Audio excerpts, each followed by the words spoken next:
नमस्कार, आप देख रहे हैं NY24 हिंदी चैनल। आज की तारीख है 5 अगस्त 2026। दिन है बुधवार। हिंदू पंचांग के अनुसार श्रावण मास के कृष्ण पक्ष की सप्तमी तिथि रात को 8:43 तक रहेगी। उसके बाद अष्टमी शुरू हो जाएगी। 5 अगस्त यानी कि आज के दिन को कलाष्टमी और मासिक कृष्ण जन्माष्टमी का व्रत भी रखा जाएगा। कलाष्टमी व्रत, ये व्रत हर महीने के कृष्ण पक्ष की अष्टमी तिथि को भगवान भैरव यानी कि शिव जी के रौद्र रूप के लिए रखा जाता है, जो कि सप्तमी जो है वो रात को 8:43 पर समाप्त होकर अष्टमी लग जाएगी। इसलिए ये व्रत आज ही के दिन रखा जाएगा। और मासिक कृष्ण जन्माष्टमी की अगर बात की जाए तो हर महीने के कृष्ण पक्ष की अष्टमी को भगवान कृष्ण के बाल रूप की पूजा के लिए ये मासिक व्रत रखा जाता है। अब नजर डालते हैं इस बुलेटिन की अहम और बड़ी खबरों पर। सबसे पहली और अहम खबर की तरफ चलते हैं।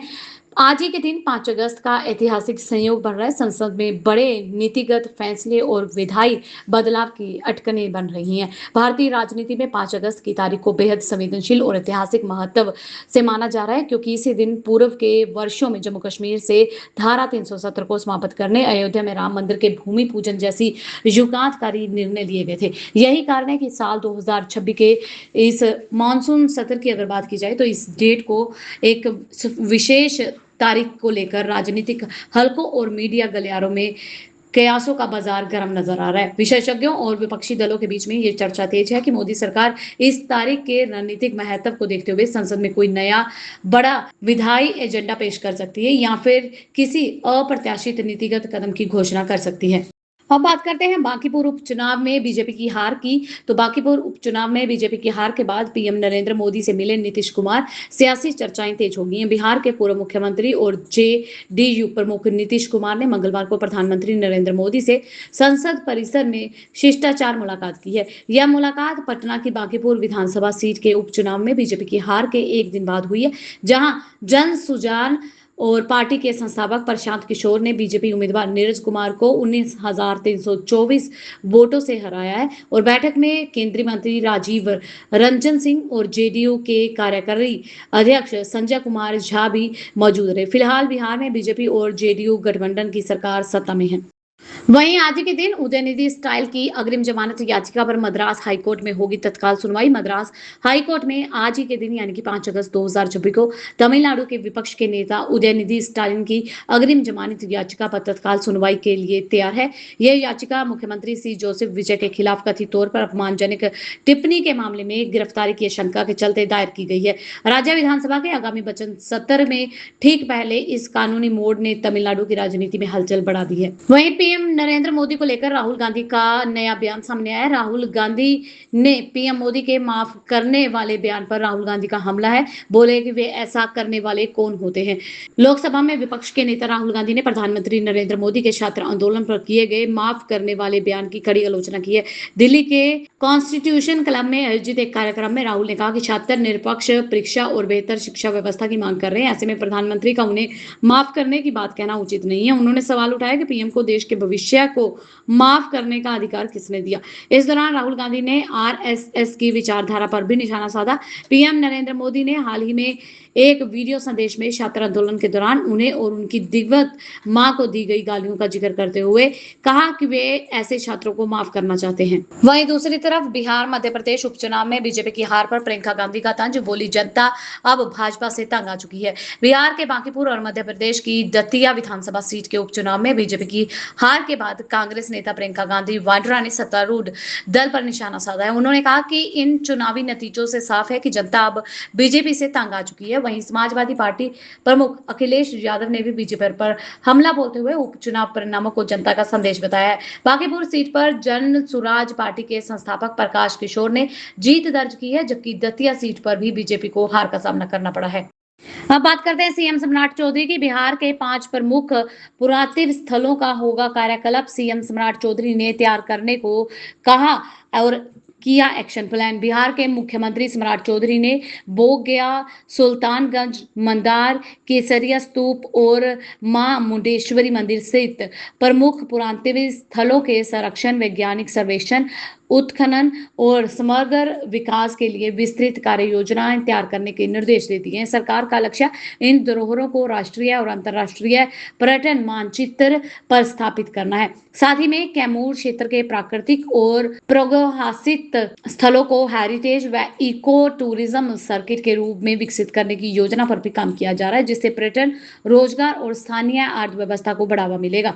अब बात करते हैं E20 पेट्रोल पर सरकार का बड़ा दावा। कहा 87,000 पेट्रोल पंपों पर रोजाना 12 बार तक हो रही है गुणवत्ता की जांच। E20 पेट्रोल की गुणवत्ता को लेकर उठी चिंताओं के बीच केंद्र सरकार ने कहा है कि देश भर के करीब 87,000 पेट्रोल पंपों पर ईंधन की गुणवत्ता की नियमित और कड़ी निगरानी की जा रही है। पेट्रोलियम व प्राकृतिक गैस मंत्रालय के अनुसार तेल विपणन कंपनियां रोजाना कई चरणों में जांच कर रही हैं और कुछ पंपों पर दिन में 12 बार तक गुणवत्ता परीक्षण किया जा रहा है।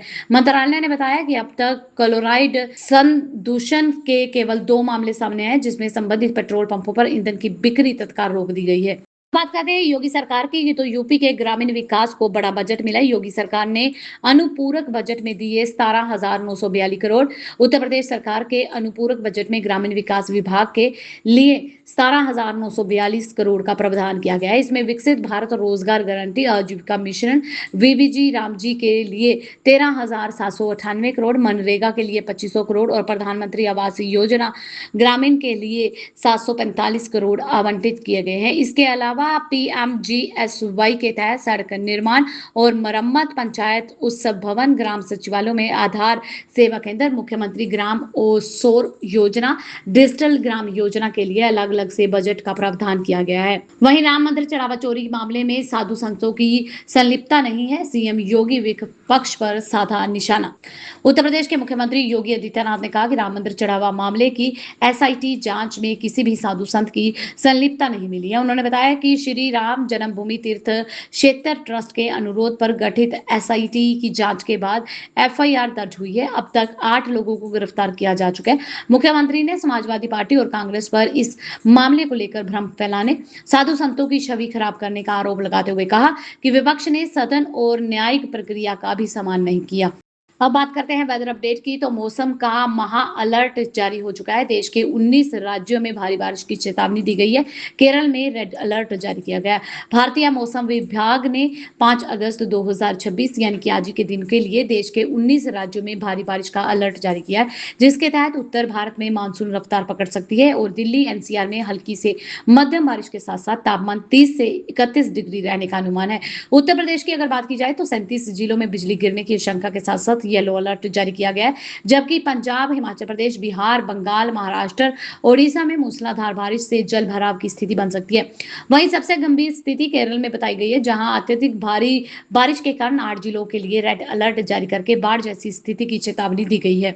अब बात करते हैं उत्तराखंड की, तो उत्तराखंड में भी भारी बारिश का ऑरेंज अलर्ट जारी किया गया है। बागेश्वर में 5 अगस्त को सभी स्कूल और आंगनबाड़ी केंद्र सुबह बंद रहेंगे। उत्तराखंड में भारी बारिश की चेतावनी के बीच में मौसम विभाग के ऑरेंज अलर्ट को देखते हुए बागेश्वर जिला प्रशासन ने 5 अगस्त को कक्षा 1 से लेकर 12 तक सभी सरकारी, निजी और अशासकीय स्कूलों के साथ साथ आंगनबाड़ी केंद्रों में छुट्टी घोषित कर दी है। IMD ने बागेश्वर, देहरादून में भारी बारिश से बहुत भारी बारिश, आकाशीय बिजली और तेज वर्षा की संभावना जताई है। वहीं टेहरी, पौड़ी, चमोली, उत्तरकाशी, रुद्रप्रयाग, नैनीताल, पिथौरागढ़, चंपावत, ऊधम सिंह नगर समेत कई जिलों में येलो अलर्ट जारी किया गया है।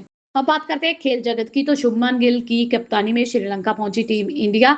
7 अगस्त से वार्म अप मैच और 15 अगस्त से टेस्ट सीरीज शुरू हो जाएगी। शुभमन गिल की कप्तानी में भारतीय क्रिकेट टीम 2 टेस्ट मैचों की सीरीज के लिए श्रीलंका पहुंच गई है। टीम 7 अगस्त से श्रीलंका 11 में के खिलाफ वार्म अप मैच खेलेगी, जबकि विश्व टेस्ट चैंपियनशिप का हिस्सा पहला टेस्ट जो है वो 15 अगस्त से शुरू होगा।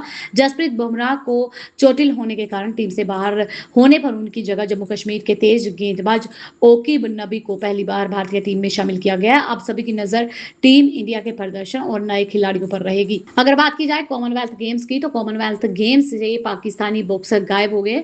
होटल में छोड़ा पासपोर्ट, घिरा फेडरेशन। कॉमनवेल्थ गेम के समापन के बाद पाकिस्तान के युवा बॉक्सर कुदीर तुल्हा टीम होटल से रहस्यमय ढंग से लापता हो गए। बताया जा रहा है कि वह अपनी वापसी उड़ान से करीब 6 घंटे पहले से गायब हुए हैं, जबकि उनका पासपोर्ट टीम मैनेजर के पास और सामान होटल के कमरे में मिला है। घटना के बाद पाकिस्तान बॉक्सिंग फेडरेशन सवालों के घेरे में आ गए। शुरुआती रिपोर्टों के अनुसार कुदरतुल्लाह के ब्रिटेन में रुकने की कोशिश की आशंका जताई जा रही है, हालांकि उनकी आधिकारिक तौर पर कोई जानकारी सामने नहीं आई है। अब बात करते हैं टेक की, तो आईफोन अल्ट्रा के फीचर और कीमत जो है वो लीक हो गई है। फोल्डेबल डिजाइन के साथ 2 रंगों में हो सकता है ये लॉन्च।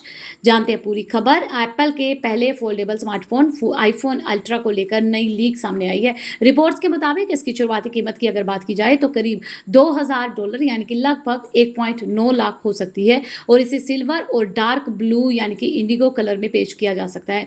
फोन में 7.8 इंच की फोल्डेबल ओएलईडी डिस्प्ले, 5.5 इंच का cover screen, A20 Bionic 2nm chip, 12 GB का रैम, 1 TB तक स्टोरेज और 48 megapixel plus 48 megapixel dual camera मिल जाएगा, और 5800 मेगाहर्ट्ज की बैटरी मिलने की संभावना है। हालांकि एप्पल ने अभी तक आईफोन अल्ट्रा को लेकर कोई भी ऑफिशियल अनाउंसमेंट नहीं की, ये एक रिपोर्ट में खुलासा हुआ है। वहीं बात की जाए अगर वन प्लस की, तो वन प्लस ने इंडिपेंडेंस डे के दिन सेल का ऐलान कर दिया। वन प्लस 15 आर समेत कई डिवाइसेस जो हैं उन पर ₹4000 तक की छूट दे रहा है। वन प्लस ने अपनी इंडिपेंडेंस डे सेल की घोषणा कर दी है, जो 7 अगस्त से शुरू हो जाएगी। इस सेल में OnePlus 15 R, OnePlus 13s, Note 6, Note CE6 और वन प्लस पैड 4 समेत कई डिवाइस जो हैं रिवायती कीमत पर उपलब्ध होंगे, और वन प्लस 15 आर पर जो है ₹3000, 15 पर 4000 और कुछ चुनिंदा स्मार्टफोन्स पर आकर्षक छूट दी जाएगी। कंपनी ने टैबलेट और पुराने मॉडल्स को भी ऑफर में शामिल किया, जिससे ग्राहक कम कीमत में प्रीमियम डिवाइस खरीद सकेंगे। बढ़ते हैं इस बुलेटिन की अगली बड़ी और अहम खबर की तरफ। उदयनिधि स्टालिन की गिरफ्तारी पर हाई वोल्टेज ड्रामा हो गया। थाने के बाहर जुटे डीएम की समर्थक कावेरी जल विवाद के विरोध प्रदर्शन के दौरान अभिनेत्री त्रिशा पर कथित विवादित टिप्पणी के मामले में डीएमके के नेता और विपक्ष के नेता उदयनिधि स्टालिन को पुलिस ने गिरफ्तार कर लिया। गिरफ्तारी के बाद उन्हें तंजावुर की बजाय सेंगीपट्टी पुलिस स्टेशन ले जाया गया, जहां उन्होंने पहले वाहन से उतरने से इनकार कर दिया। इस दौरान थाने के बाहर बड़ी संख्या में डीएमके समर्थक जुट गए और प्रदर्शन के दौरान धक्का मुक्की भी हुई। वहीं मद्रास हाईकोर्ट ने पुलिस को पूछताछ के बाद उदयनिधि को उसी दिन रिहा करने के निर्देश भी दिए हैं। बढ़ते हैं अगली बड़ी और अहम खबर की तरफ। उदयनिधि स्टालिन की हिरासत पर भड़के एमके स्टालिन और सीएम विजय को बताया जोकर। कैबिनेट का मुखिया तमिलनाडु के विपक्ष के नेता उदयनिधि स्टालिन को पुलिस हिरासत में लिए जाने के बाद सियासी विवाद जो है वो तेज हो गया। डीएमके प्रमुख और पूर्व मुख्यमंत्री एमके स्टालिन ने मुख्यमंत्री थलापति विजय पर तीखा हमला बोलते हुए उनकी सरकार को जोकर कैबिनेट करार दे दिया। उन्होंने आरोप लगाया कि कावेरी जल विवाद से ध्यान भटकाने और विपक्ष की आवाज दबाने के लिए उदयनिधि के खिलाफ कार्रवाई की गई है। हालांकि मद्रास हाईकोर्ट ने उनकी रिहाई के आदेश दिए हैं, जिसके बाद यह मामला और अधिक राजनीतिक तूल पकड़ गया है। अब बात करते हैं मिडिल ईस्ट की, तो ईरान युद्ध से अमेरिकी मिसाइल भंडार पर असर दिख रहा है। लंबी दूरी की हथियार क्षमता को लेकर बड़ी चिंता। रिपोर्ट्स के अनुसार ईरान के साथ जारी संघर्ष के दौरान अमेरिका ने अपनी लंबी दूरी की स्टीक मार्क मिसाइलों का बड़ा हिस्सा इस्तेमाल कर लिया। बताया जा रहा है कि ATACMS और प्रेम्स मिसाइलों का अधिकांश स्टॉक जो है टोमाहाक क्रूज मिसाइलों की करीब आधी आपूर्ति खर्च हो चुकी है। इस स्थिति ने भविष्य के संभावित सैन्य अभियानों के लिए अमेरिकी तैयारियों को लेकर चिंता बढ़ा दी। हालांकि सेना ने अन्य क्षेत्रों से आपूर्ति करके कुछ मिसाइल भंडार की भरपाई की है। रुक करते हैं अगली बड़ी और अहम खबर का। मानगढ़ धाम पर सियासी घमासान शुरू हो गया।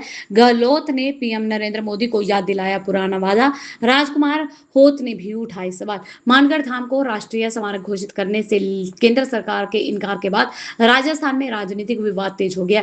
भारत आदिवासी पार्टी के सांसद राजकुमार होत ने इसे आदिवासी शहीदों के बलिदान पर अपमान बताया, जबकि पूर्व मुख्यमंत्री अशोक गहलोत ने प्रधानमंत्री नरेंद्र मोदी के पुराने वादों का हवाला देते हुए सरकार से जवाब मांगा है। दोनों नेताओं ने केंद्र से निर्णय पर पुनर्विचार करके मानगढ़ धाम को राष्ट्रीय स्मारक का दर्जा देने की मांग की है। अगली बड़ी खबर यूक्रेन से आ रही है। यूक्रेन में जहाज पर हमले के बाद 2 भारतीय अब भी लापता हैं। विदेश मंत्रालय ने कहा कि तलाश जारी है। यूक्रेन के ओडेसा बंदरगाह से रवाना हुए जहाज AGN रगार पर हमले के बाद 2 भारतीय नागरिक अब भी लापता हैं। विदेश मंत्रालय के प्रवक्ता रणधीर जायसवाल ने बताया कि जहाज पर 4 भारतीय सवार थे, जिनमें से 2 को सुरक्षित है, जबकि 2 की तलाश जारी है। भारत के यूक्रेन और रोमानिया स्थित दूतावास स्थानीय प्रशासन के साथ मिलकर खोज व बचाव अभियान में जुटे हुए हैं और लापता नागरिकों के परिवारों के साथ लगातार संपर्क किया जा रहा है। विदेश मंत्रालय ने कहा कि भारतीय नागरिकों की सुरक्षा सरकार की सर्वोच्च प्राथमिकता है। अब बात करते हैं ट्रंप सरकार की। तो अमेरिका में ट्रंप सरकार के खिलाफ मुकदमा दर्ज हो गया है। भारत समेत 60 देशों पर लगाए नए आयात शुल्क को अमेरिकी राज्यों ने अदालत में दी है चुनौती। अमेरिका के 25 राज्यों ने भारत समेत करीब 60 देशों पर लगाए गए 10% से लेकर 12.5% तक के नए टैरिफ के खिलाफ न्यूयॉर्क स्थित US court of international trade में ट्रंप प्रशासन पर मुकदमा दर्ज करवा दिया है। राष्ट्रपति डोनाल्ड ट्रंप ने इन शुल्कों के पीछे जबरन श्रम यानी कि फोर्स्ड लेबर को रोकने का तर्क दिया है। इसके तहत भारत पर 10% तक शुल्क लगाया गया। हालांकि न्यूयॉर्क, ओरेगन जैसे राज्यों का आरोप है कि प्रशासन अमेरिकी सुप्रीम कोर्ट के पुराने आदेशों को दरकिनार करके ट्रेड एक्ट 1974 की धारा 301 का गलत इस्तेमाल कर रहा है, जिससे अमेरिकी अर्थव्यवस्था और उपभोक्ताओं पर भारी वित्तीय बोझ पड़ेगा। अगली बड़ी खबर मध्य प्रदेश से आ रही है, जहां दतिया उपचुनाव में कांग्रेस की जीत जनता की आवाज बनी है। जीतू पटवारी और सरकार से श्वेत पत्र की मांग की है। मध्य प्रदेश कांग्रेस अध्यक्ष जीतू पटवारी ने दतिया विधानसभा उपचुनाव में कांग्रेस की जीत को जनता के मन की आवाज बताया। उन्होंने मुख्यमंत्री मोहन यादव को पत्र लिखकर बिजली, पानी, शिक्षा, स्वास्थ्य, किसान, बेरोजगारी, कानून व्यवस्था और महिला सुरक्षा जैसे मुद्दों पर श्वेत पत्र जारी करने की मांग की है। पटवारी ने कहा कि यह जनादेश जनहित के मुद्दों पर जनता की गुहार है और सरकार को तथ्यों के आधार पर जनता के सामने अपनी स्थिति स्पष्ट करनी चाहिए। वहीं अगर बात की जाए उत्तराखंड की, तो उत्तराखंड में कोरोना का पहला मामला सामने आया है। नैनीताल में 76 वर्षीय महिला जो है वो कोविड पॉजिटिव पाई गई है। उत्तराखंड में कोरोना संक्रमण का पहला मामला सामने आया है। रामपुर निवासी 76 वर्षीय महिला, जिन्हें निमोनिया की शिकायत के बाद एसटीएच हरद्वानी में भर्ती करवाया गया था, जांच में कोविड-19 जो है उनका पॉजिटिव पाया गया है। अस्पताल प्रशासन ने मरीज को तुरंत आइसोलेट करके उनका इलाज शुरू कर दिया। बाद में स्वस्थ होने पर उन्हें डिस्चार्ज कर दिया गया। स्वास्थ्य विभाग ने एहतियात बरतने की अपील की है और भीड़-भाड़ में मास्क पहनने, हाथों में सफाई रखने, बुजुर्गों व गंभीर बीमारियों से ग्रस्त लोगों से दूर रहने की सलाह दी है। वहीं सीएम धामी ने करोड़ों रुपए की मंजूरी दे दी है। उत्तराखंड के कई जिलों को विकास परियोजनाओं की सौगात मिली है। मुख्यमंत्री पुष्कर सिंह धामी ने उत्तराखंड के कई जिलों में मंदिरों के सौंदर्यीकरण, सड़क निर्माण व अन्य विकास कार्यों के लिए करोड़ों रुपए की वित्तीय मंजूरी दी है। पौड़ी, पिथौरागढ़, अल्मोड़ा और प्रमुख मंदिरों के विकास, चंपागत में मोटर मार्ग निर्माण, टेहरी में सुरक्षा संबंधी कार्यों के लिए धनराशि की स्वीकृति दी गई है। इसके अलावा देहरादून के उत्तरांचल प्रेस क्लब को खेल सामग्री खरीदने के लिए 5 लाख की सहायता की मंजूरी दी गई है। सरकार का कहना है कि इन परियोजनाओं से पर्यटक, आधारभूत सुविधाएं और स्थानीय विकास को बढ़ावा मिलेगा। अगली बड़ी खबर दिल्ली से आ रही है, जहां दिल्ली में एसआईआर की समय सीमा बढ़ गई है। अब 17 अगस्त तक होगा घर घर में सत्यापन। 24 अगस्त को आएगा वोटर लिस्ट का ड्राफ्ट। दिल्ली में चल रहे विशेष गहन पुनरीक्षण यानी कि एसआईआर कार्यक्रम की समय सीमा जो है चुनाव आयोग ने फिर से बढ़ा दी है। नए शेड्यूल के अनुसार बूथ लेवल अधिकारियों द्वारा घर घर सत्यापन और फॉर्म जमा करने की प्रक्रिया जो है अब 17 अगस्त तक चलेगी। इसके बाद मतदाता सूची का पहला मसौदा 24 अगस्त को जारी किया जाएगा। इससे पहले सत्यापन प्रक्रिया की अंतिम तिथि की अगर बात की जाए तो 8 अगस्त तक बढ़ाई गई थी, जिसे अब दोबारा से बढ़ा दिया गया है। आयोग के इस फैसले से दिल्ली के मतदाताओं का नाम दर्ज कराने और गलतियों में सुधार करने के लिए अधिक समय मिल जाएगा। अब बात करते हैं एयर इंडिया की। तो एयर इंडिया फ्लाइट में खौफनाक हादसा टल गया है। 300 फीट नीचे गिरा विमान, 11 यात्री और 4 क्रू मेंबर घायल हो गए हैं। फुकेत से दिल्ली आ रही एयर इंडिया की फ्लाइट में उस वक्त हड़कंप मच गया जब उड़ान के दौरान विमान अचानक तेज झटकों के साथ करीब 300 फीट नीचे आ गया। एयरबस A320 में सवार 134 यात्रियों के लिए कुछ मिनट बेहद डरावने रहे। झटकों के कारण कई यात्री सीटों से उछलकर घायल हो गए हैं, जिसमें 11 यात्री और 4 क्रू मेंबर शामिल हैं। हालांकि पायलटों की सूझबूझ से विमान को सुरक्षित संभाल लिया गया। सुबह 11 बजे दिल्ली के इंदिरा गांधी अंतर्राष्ट्रीय हवाई अड्डे पर सुरक्षित लैंडिंग करवाई गई।